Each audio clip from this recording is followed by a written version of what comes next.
Alpine reserve Jack Doohan and Ferrari's Carlos Sainz were in Barcelona city centre performing donuts for locals. Doohan in an Alpine liveried 2012 Lotus. The V8 sound is missed, but here in the world of F1 news, here are the headlines from today. Helmut Marko on Mercedes front wing.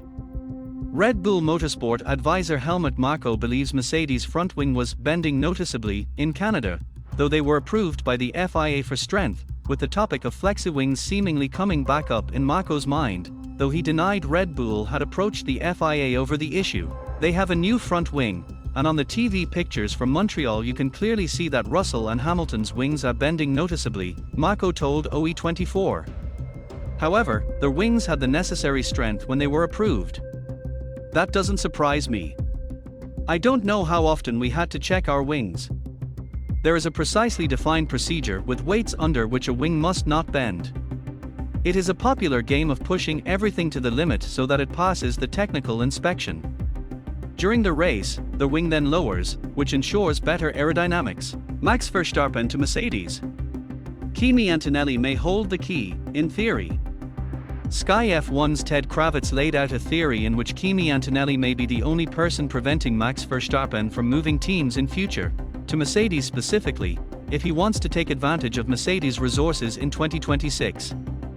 Antonelli is favored to take over from Lewis Hamilton next year if Mercedes cannot land Verstappen, who is under contract at Red Bull until 2028. But with a lengthy explanation and lots of conjecture and hypotheticals to give his reasoning, Kravitz explained that if Verstappen looks to Mercedes for F1's regulation changes, Antonelli may end up blocking the path. But could Verstappen and Antonelli coexist in the same team? Helmut Marko believes Antonelli wouldn't leave Mercedes, however, explaining he is an absolute Mercedes man moving forward. When asked if George Russell's job could be in jeopardy if Verstappen becomes available, Marko retorted, "That is still so far away. Now let's concentrate on the next races and see if we can win the World Championship again. Our biggest advantage is that the other teams are taking points away from each other. I hope it continues like this." With there being a big gap between Lewis Hamilton and George Russell in the qualifying battle so far, at least in terms of Russell out-qualifying Hamilton, Mercedes technical director James Allison predicted that battle will take on more meaning as the W15 gets quicker. "I wouldn't have predicted 8-1, Allison told the Beyond the Grid podcast when reminded of the Mercedes driver's current qualifying head-to-head ratio.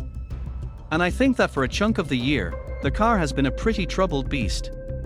It's become a much better car in the last 2 or 3 races and, with that, I think the judgments about who may or may not put it in front of the other car become more meaningful, because the car is less of a random number generator." Formula One CEO Stefano Domenicali confirmed rotation between European races looks set to be on the horizon as venues potentially get added to the calendar moving forward, without going above the 24-race threshold in a single season.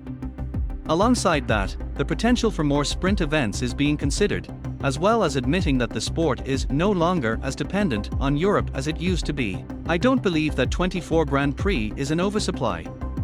Look at other sports," he told Germany's Auto Motor and Sport.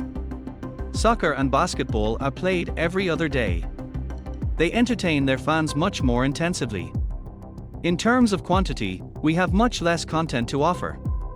Nevertheless, compared to other sports, we are doing very well and growing. Everyone involved in our sport, in whatever way, should be happy with the situation." Comment below and subscribe for more.